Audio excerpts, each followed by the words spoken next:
Okay, so our last speaker this afternoon is Corrine Bagley, who is the Director of Social Policy, Community Development and Homeless Partnerships, the Director of Employment and Social Development in Canada, working for the Government of Canada. Please, welcome. Thank you.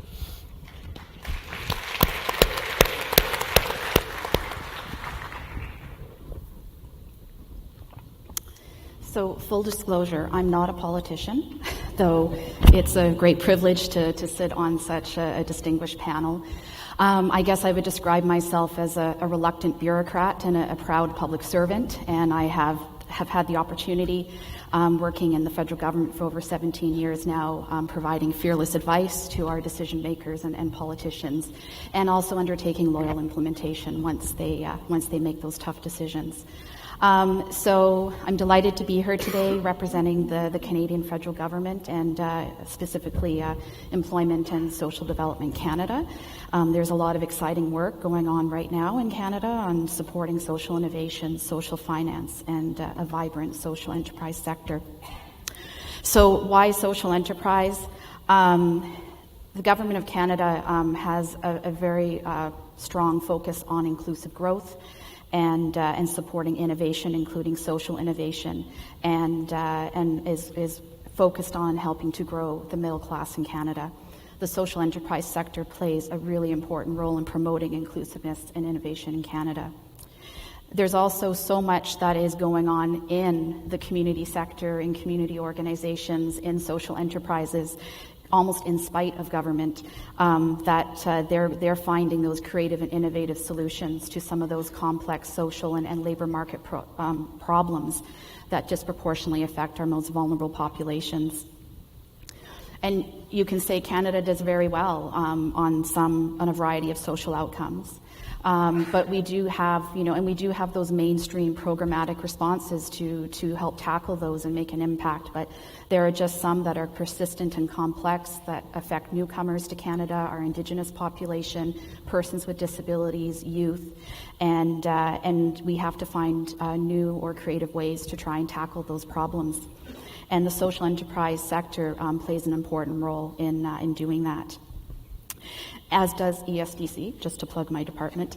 So I'm going to get to sort of the social innovation and social finance strategy in a little bit. I think it's worth mentioning that most in this room may be aware, we have 3 levels of government in Canada.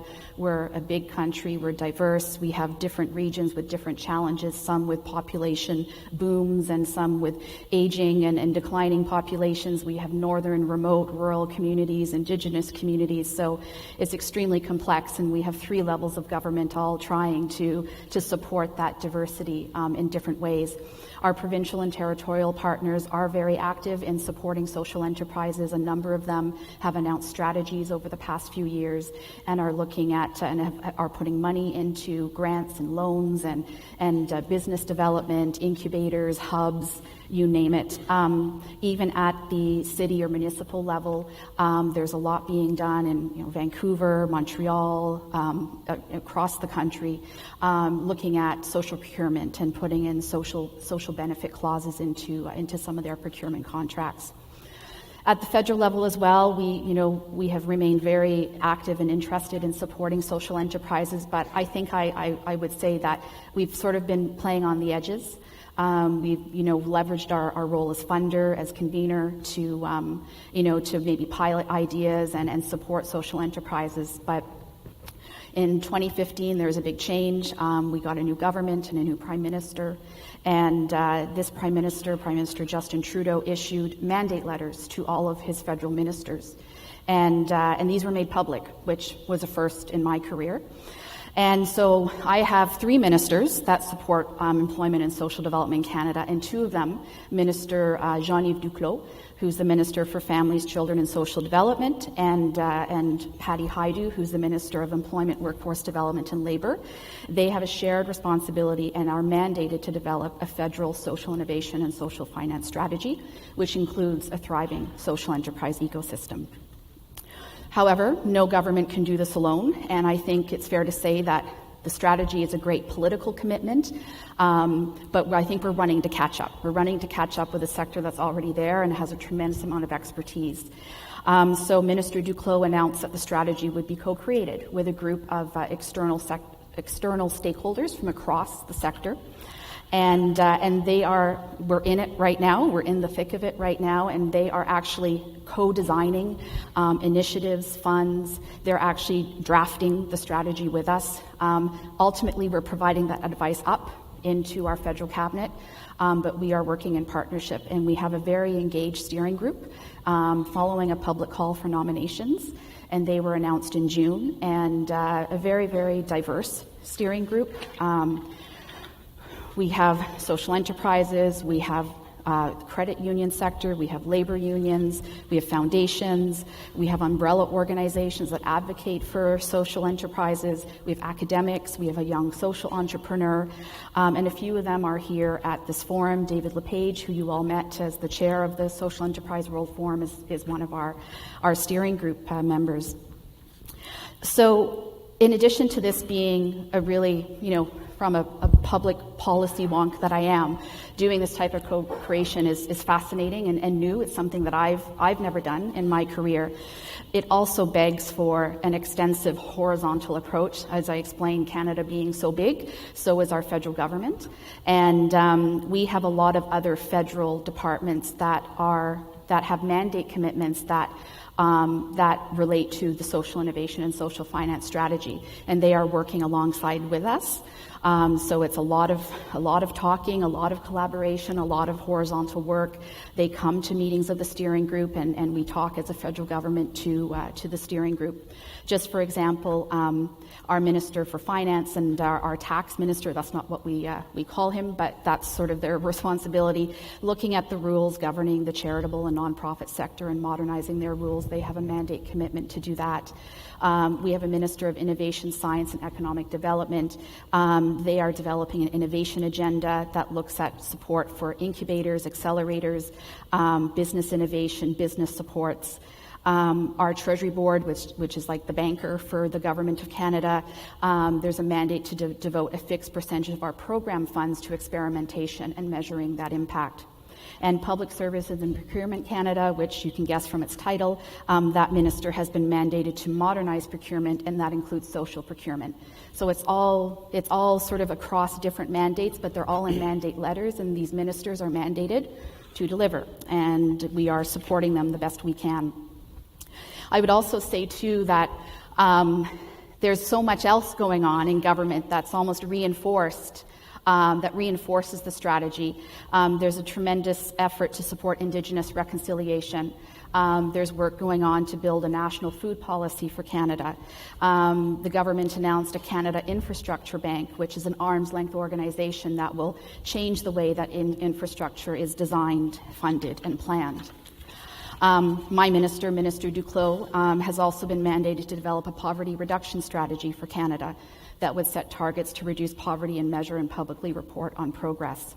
We've also announced investments in early learning and childcare, and also the National Housing Strategy is another mandate commitment of Minister Duclos.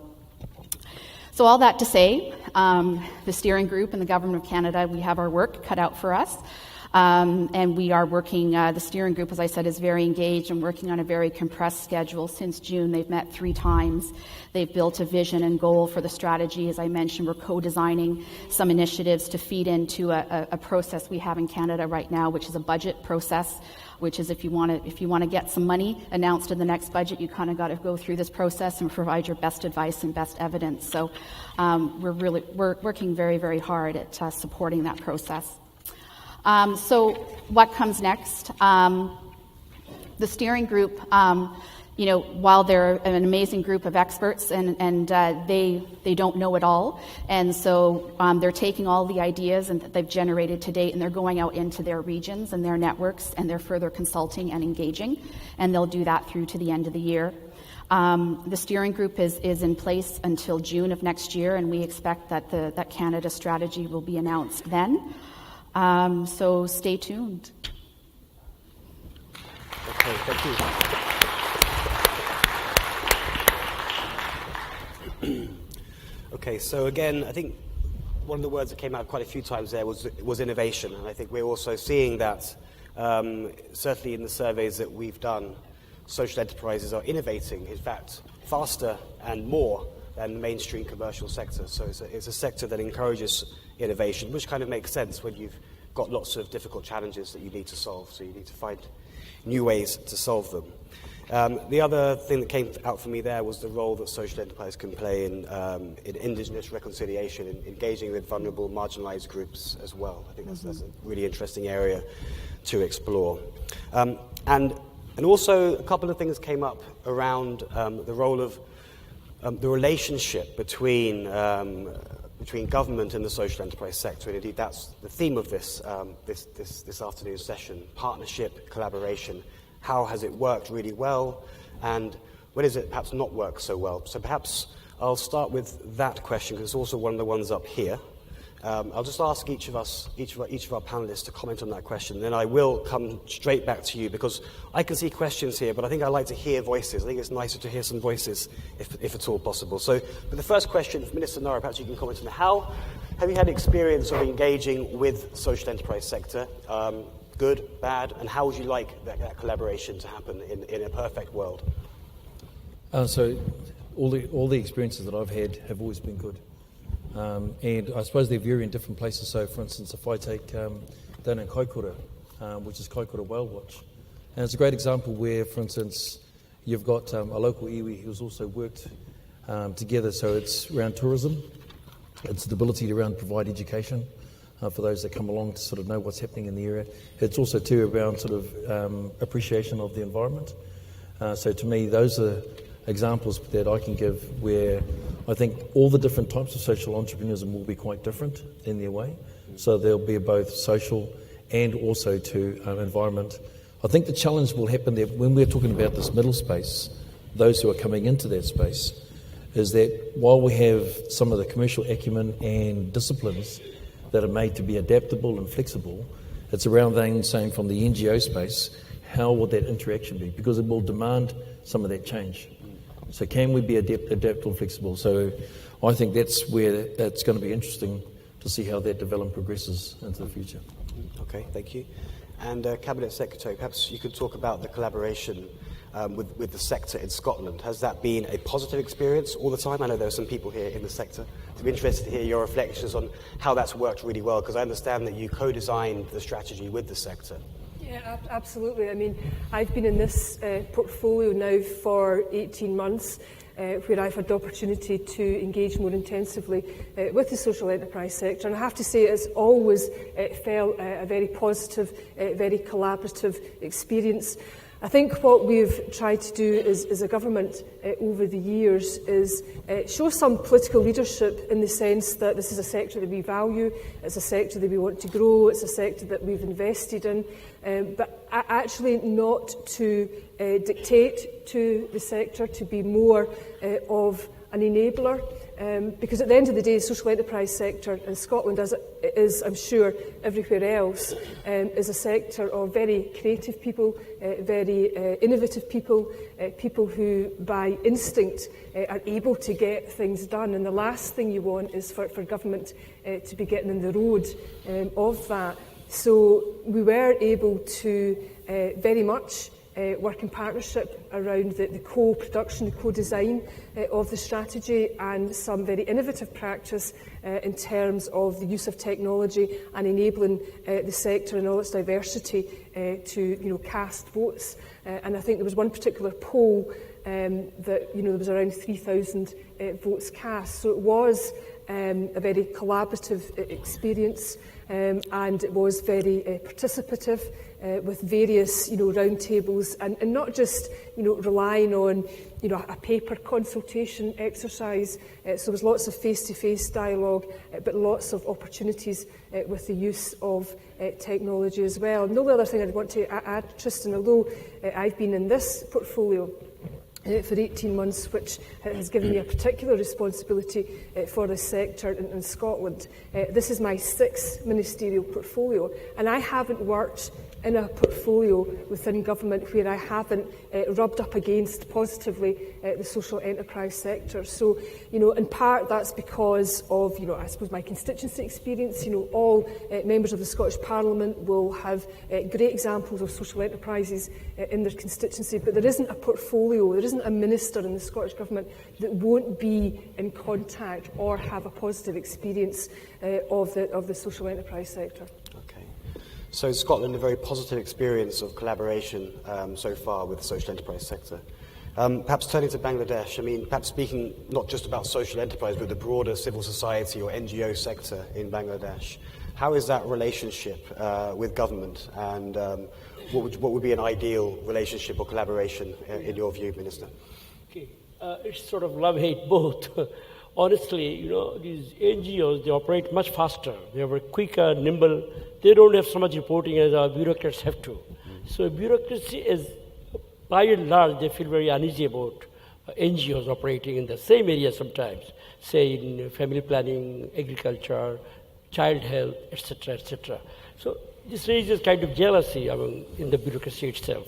And so they raise questions about the NGOs, who they represent, where do they report to. They don't send report to us, they send report to their development partners and so-called donors.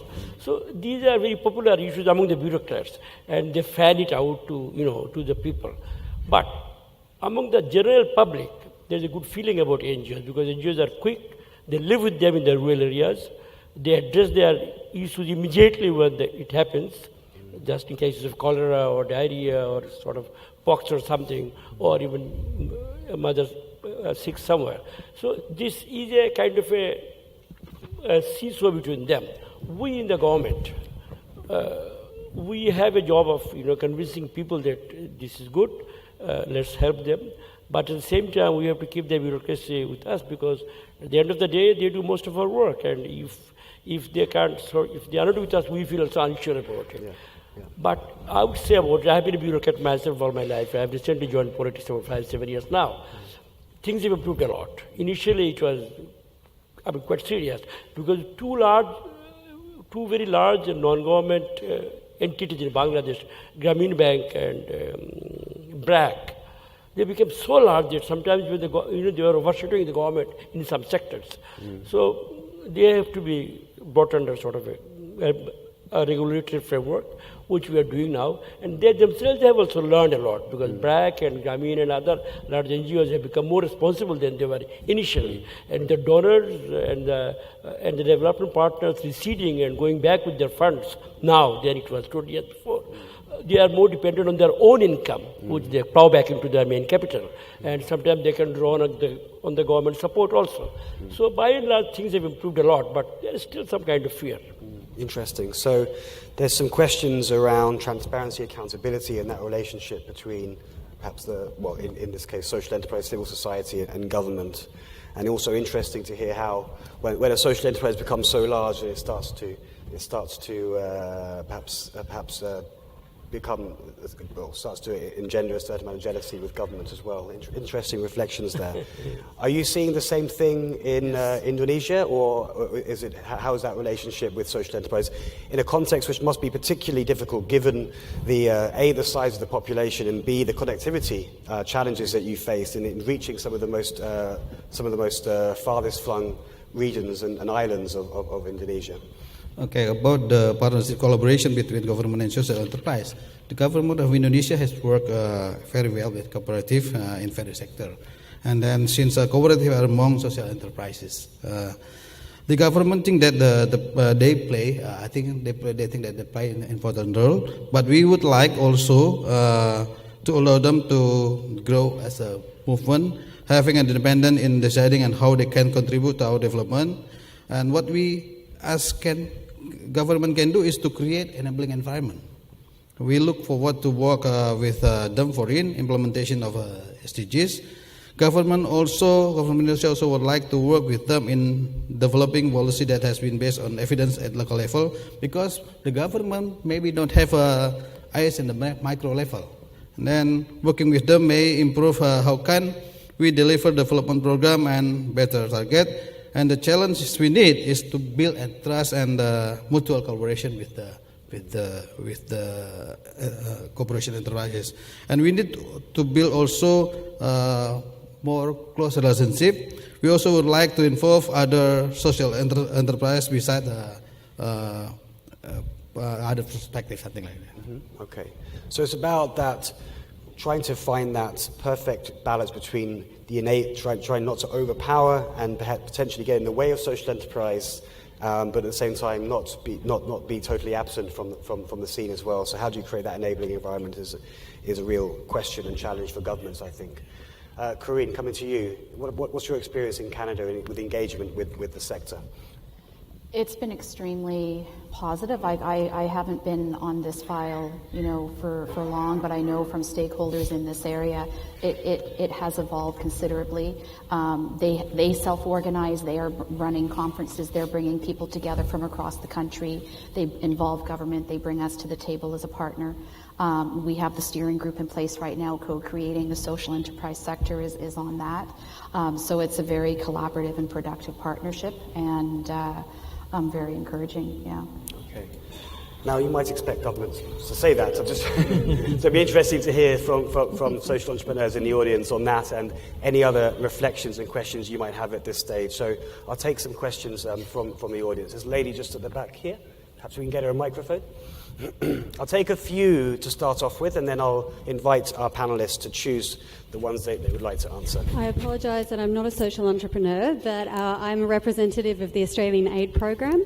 My name is Amber Cernovs, and I guess I'm interested. Australia is a big development partner in the Asia Pacific, as are the New Zealand government, the UK government, and the government of Canada as well. I'm interested particularly in hearing the views of the honourable speakers from Indonesia and Bangladesh about what role you think bilateral government development programs can play in supporting social enterprises, the ecosystem that they're operating in, and the broader enabling environment as well. Thank you. Okay, thank you. I'll take a few more if there are any questions at this stage. Looking up. Wow. Is there anybody else? There's one. Oh, the microphone's going over here. Okay. Talo Falava. My name is Agnes from Auckland University of Technology, research in the area of NGO accountability.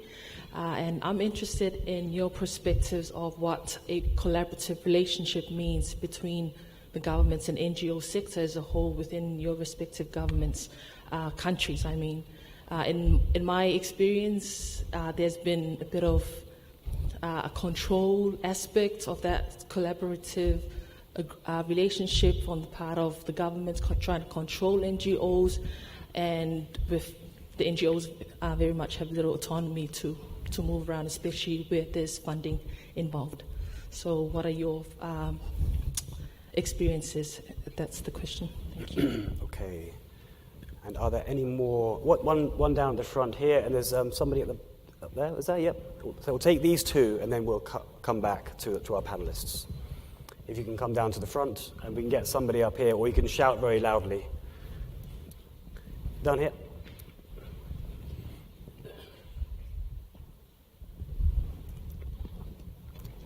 Martin Luff. I'm involved in two initiatives. One is a global housing project, Wiki House, and the other one's a local social enterprise, spacecraft systems. And I guess I have two sort of related questions. One is that government on the whole tends to be, I would say, conservative, and a lot of social enterprises are taking big risks. And there seems to be a little bit of a gap between those two. And perhaps related to that is also a certain number of the meetings we've had with government. It's quite difficult to persuade government that actually a social enterprise can be strong enough and broad enough to take on a significant project, say, for example, housing, or make a significant contribution. My feeling is that generally governments quite often think, okay, it's got to be like private sector or established, we kind of know them, or government, that is stable and has the resources and knows how to do that, and it's quite difficult to know how to encourage that level of confidence in social enterprises, especially one taking on a really big project like solving housing. Okay, thank you. And I'll take the question up here. Sure, I was going to come to that. Well, yeah, definitely. Great.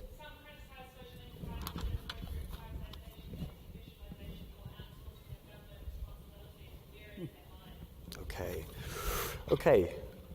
Your last chance. Good. Okay, so we've got 5 questions there. I'll invite our panelists to choose one or all or a couple of the questions that they feel able to answer. So the first one is the role of bilateral aid to support the development of social enterprise. Okay, what is the role of development aid? In the UK, of course, we have DFID, and there are DFID programs which don't directly support social enterprise, although many social enterprises have benefited from the various DFID programs around the world, not least in Bangladesh. Second question, another perhaps follow-on from the question we just had around the collaboration relationship between government and civil society or NGOs, especially when there's money involved.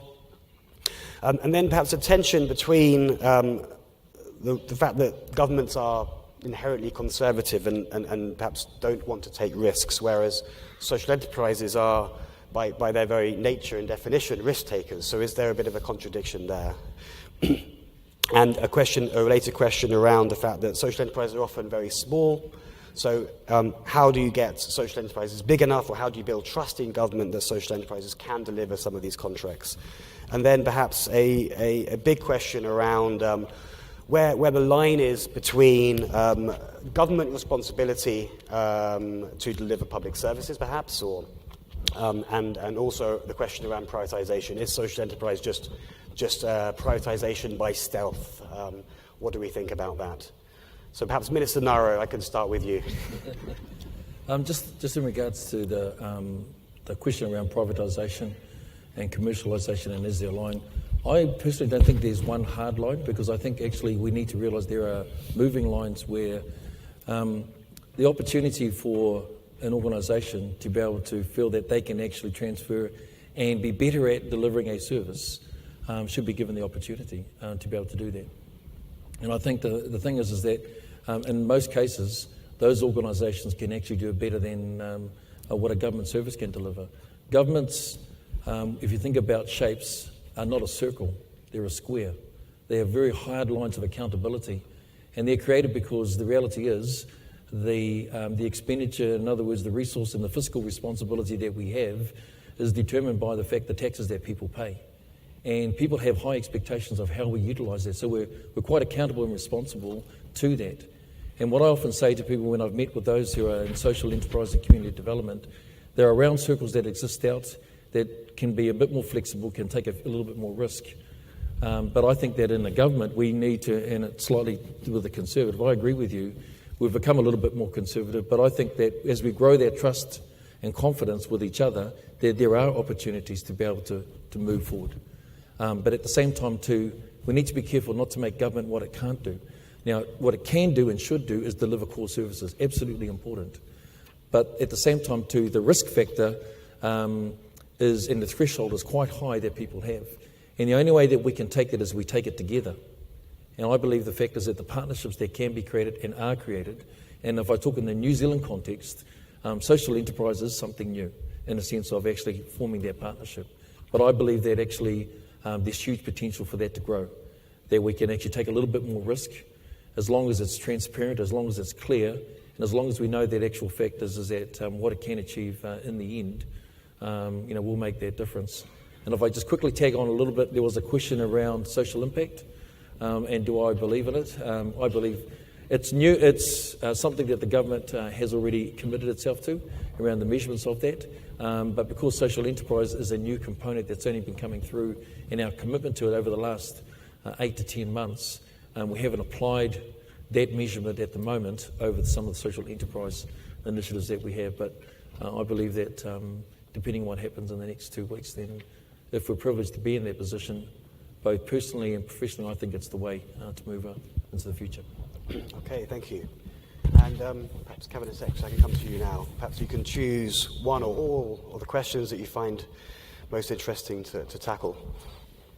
Well, I don't represent a Conservative government, for one. I do take on board the point that the questioner was potentially making was that all governments have a tendency to be conservative with a small c and risk aversive. I suppose the strength we have in Scotland is that as a government that isn't conservative, we're not involved in privatisation or outsourcing. There is a broad political consensus across the political divide that's supportive of social enterprise. As a government, we are not offloading our responsibilities onto the social enterprise sector. And I suppose this is where getting the ecosystem of support right is pretty fundamental in terms of establishing appropriate relationships. I am, of course, conscious that as a government you're accountable for the use of public money, and invariably there are certain conditions if public money is being dispersed. What we have tried to do is to get a bit more into that innovative space, and we launched a fairly small-scale fund, community fund, that is actually about smaller sums of money that we can get faster and more direct to local organisations in a more direct way with minimum bureaucracy. Where I think it's crucial to avoid the concerns about outsourcing or privatisation is we have to remember that the strength of social enterprise is actually about empowering communities. So where communities are coming together and saying, we can do that and we can do that better than either the public or the private sector, I think that's something very different, where communities are saying, we want to and we can, as opposed to government saying, you shall and you will. And the other point I make, and this comes back to my personal experience. I mean, I wasn't always a politician. For a decade before I was elected to the Scottish Parliament, I was a frontline social worker and mostly worked with male offenders within prison institutions. And I've always been very conscious that my background was as someone who provided a statutory service, whereas social enterprise can do things more creatively and more flexibly sometimes than the statutory services, and therefore they can have a reach into communities and a connectivity with people who are perhaps disengaged and disadvantaged in a way that public services sometimes struggle. So I think the key word is partnership. And the key word is about community. And if we're really listening to communities, and if we really believe in community empowerment, I think government and the public sector in particular does indeed have to be open to doing things differently and relinquishing power and resources to communities. But that's very different from outsourcing and privatisation. Okay, thank you.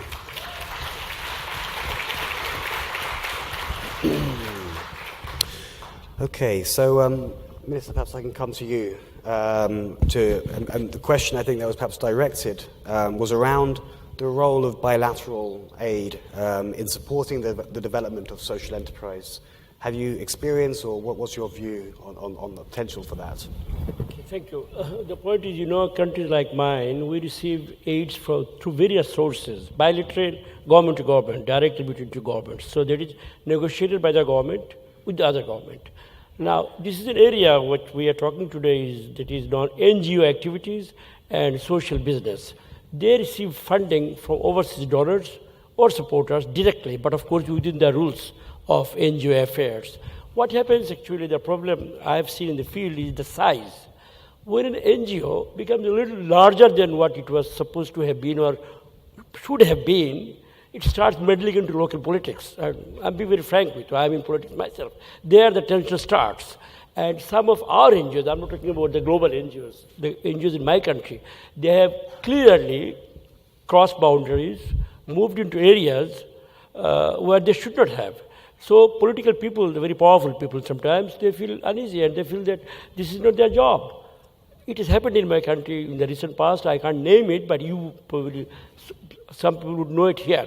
The point here is that the government operates within very clear rules and regulations. We have the constitutions, we have rules and regulations. Whether you like it or not, we have to obey them strictly. NGOs are free. They are more or less free. They can sort of move very fast. They can cut corners at will. When they do it, they can't use it as sort of an advantage to tell the public that, look, we do a better job than the government. Government is slow and corrupt and it doesn't move. Now, maybe partly true, but the point again here is that government is elected by the people. We have to go to the people every 5 years. If we don't do a good job, they cut us out. They have nothing to do like that. An NGO you perhaps report to a local embassy, third secretary, second secretary, and that is the end of his line. But we have to report to the people at large, and that's very important. There are areas of, in our society, like in Bangladesh, very sensitive areas, religious matters, I'll be very honest with you, faith matters, lending money on usurious rates and, bringing it back. So some people in the society, there is questions about that and ask us, look, what are you doing? Here's an NGO doing this kind of job, which they should not have done. And we have to respond to that also. So it's a very complex relationship. At the end of the day, it's my experience, you should do what you are supposed to do, what you are meant to do. There are clear rules and regulations. And in my experience, NGOs have done very well in certain areas like children's health, primary education, cholera, sort of addressing cholera situation, family planning, tree plantation, killing mosquitoes, these sort of things. But building roads and railways and power lines, that's not their job. They can't do it. That only the government can do with very large aid, which only we can negotiate. They can't do it. But they mix up both the things. And to the general public, they sometimes go and say, look, the government is corrupted, government is slow, and we are doing a better job. So what? If they do a better job, they can't stand up for election and be elected also. They cannot do. They are not a political party. So these things will have to be cleared. And the last point that I would like to say here is that this international, the community, they don't have a sustained policy. They support certain activities for a number of years, 4, 5, 7 years. Then they change their own stance. Another government comes in. She mentioned about conservative, labor, whatever. Another government comes in, and that government does not like what the previous government had done for Bangladesh. So they would stop that particular aid. They would go to new areas.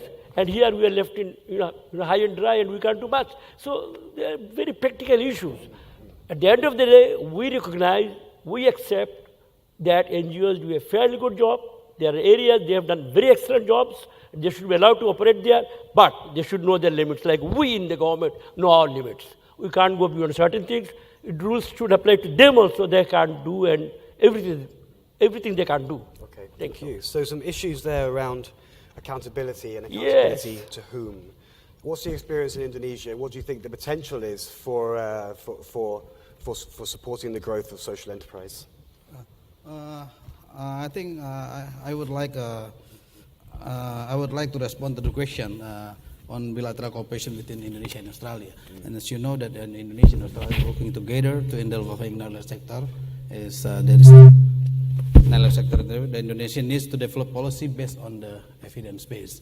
And then, and one of the platform of we call it KSI, Knowledge Sector Initiative, is to develop knowledge center, as I mentioned before. Mm-hmm. As a platform, we replicate smart practice, including social enterprises model.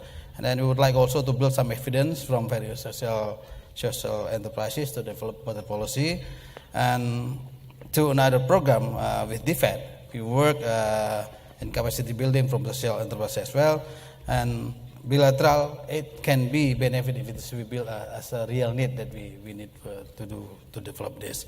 And we hope through the collaboration with stakeholders, including internal partner, Indonesia can make how to create a better policy for this one. Okay, thank you. And in Canada, Any of the questions that jump out of you as resonating with your experience in your context? Mm-hmm.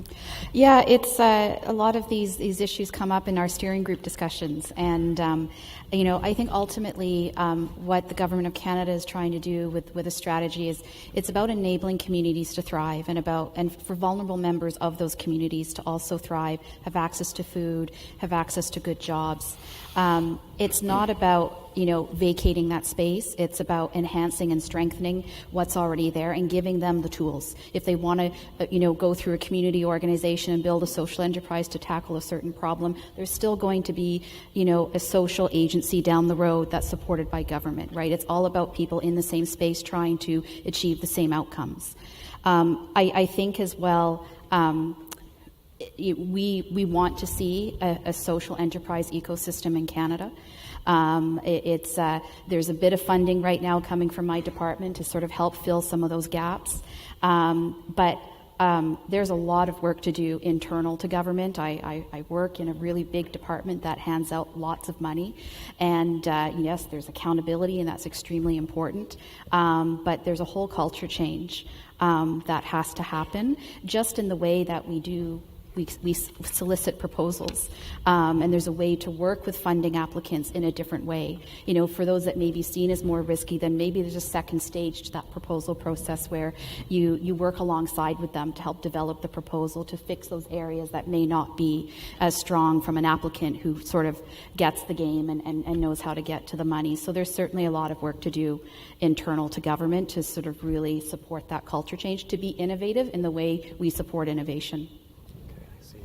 So it's not about vacating the space. It's not about privatization. It's about reimagining the role that government can play within that space, mm-hmm. and reimagining that relationship with community. Okay, so looking at my clock, we're almost out of time, but I will just do one last scan to see whether there are any final reflections, or indeed look at the board to see if there are any questions that have come up that have been sent. I'm not very good with this technology thing, so if there are any questions, we can do one final question. I have my final question as well. So one down here at the front.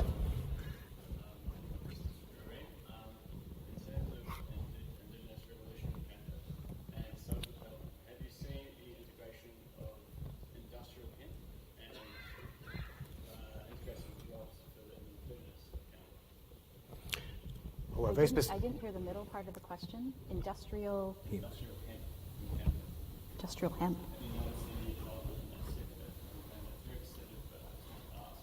No. Did you want to share more information on that with me? Well, I just knew that you guys are looking down the track in terms of hemp, and New Zealand is probably in a position right now where biodiversity is at threat, and hemp is potentially 1 million ounces to threat, 1 million ounces, but it's soil development, reconciliation, I guess, of redevelopment is at threat, and if we don't take a turn here now, we are in threat of losing some of the wettest soils in the world. And Canada is more open to changing in terms of law and government. So this is a question around the industrial hemp as a sector for potential growth in social enterprise in Canada. Any experience? It's a bit beyond my area of expertise, but I can just speak generally to Indigenous reconciliation is a big part of the strategy. It has the potential, amongst many other things, to help advance that. Supporting Indigenous social enterprises, big focus in terms of building that overall ecosystem. In fact, their values are what drive the principles behind such a strategy in terms of bringing social purpose and value to what we do. I'm happy to help make connections. We have a big ministry called, it's changed names, but we have Indigenous Services and Indigenous Reconciliation. There's, if you wanted to explore that side of it much further, I'd be happy to help make those connections. Yeah. Okay, thank you. So we're almost out of time, and there were 2 more questions at the bottom there. I think we covered, in fact, broadly the other ones that were on the screen. So there's one which I think is very much related to my question that I asked at the beginning, which is around how we can collaborate together. What changes do we need to make to our political systems to put social values or social value at the heart of it? And the final question, which was quite whimsical, which was where is the love? So I'll leave you to choose the one you would like to answer, and I might come to you, Minister Nara, at the end for some final reflections, and I'll start with perhaps Minister Manna from Bangladesh. But I will ask our panelists to be very brief. You have, and I will be watching the time now. I've been very relaxed so far because you've been very good, but I will be giving you a maximum of 30 seconds each for your final reflections. So perhaps I can start with you, Minister. Okay. NGOs and social business, both are very important, useful, no doubt about that. But we all have to know our limits. The rules apply to everyone in a democratic society. We have the rules and regulations. Whether we like or not, we must obey those. Similarly, we have framed rules and regulations for the NGOs, and they must obey it. There the clash starts. If I say no and they run to the nearest embassy and report to the High Commissioner and Ambassador saying that our government is doing this to us, that sends a wrong signal and message. That is the thing that I have to say. Okay, thank you. Thank you. Not bad. About 37 seconds, so I'll let you off. Perhaps, Corrine, perhaps I can come to you now. I don't know if I have much more to say. Obviously it's a big priority for Canada right now, and building this strategy, and the potential is huge, and it's really an honor and a privilege to be part of this discussion and part of this a large group of like-minded governments and individuals and entrepreneurs. It feels it's so reassuring to know that some of the issues and challenges that we're grappling with in Canada are shared across this whole global community. So I know there's still issues and challenges and we don't have all the solutions, but it's nice to commiserate. Okay, thank you. 37 seconds. Deputy Minister, perhaps I can come to you now. Yes, I think there's no debate that social enterprise is very important and have a big role to make one country become more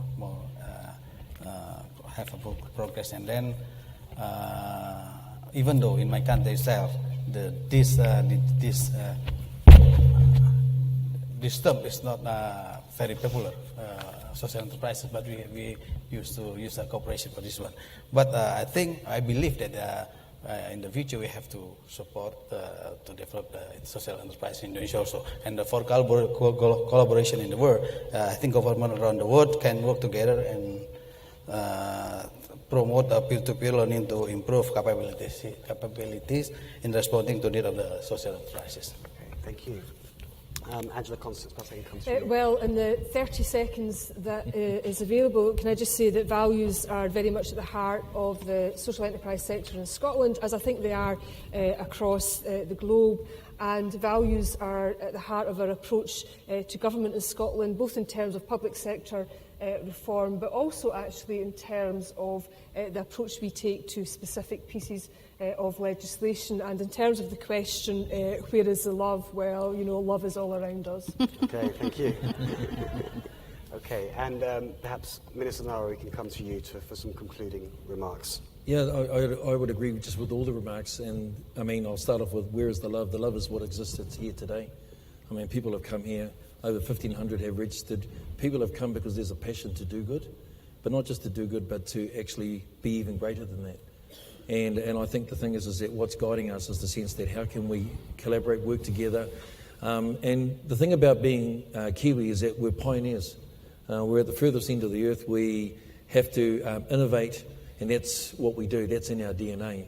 What we need to then get better at is that how do we scale and actually then take and expand that out to all the different parts of our sector as well. So I just think that we've got so much to offer. We've got a pioneering spirit that there can guide us and lead us, which has always been about love. And love is not just in words, but most importantly in the actions and the way we express that.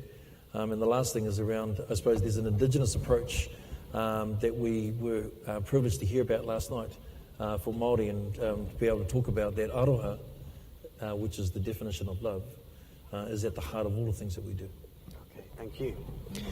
Okay, well, thank you very much, everybody, for joining us this afternoon. I will just say, since I have the chair, that the British Council and our partners, UNESCAP and the Social Enterprise World Forum, are committed to supporting policymakers and governments right across this region and globally in their endeavours to create that enabling environment to support social enterprise.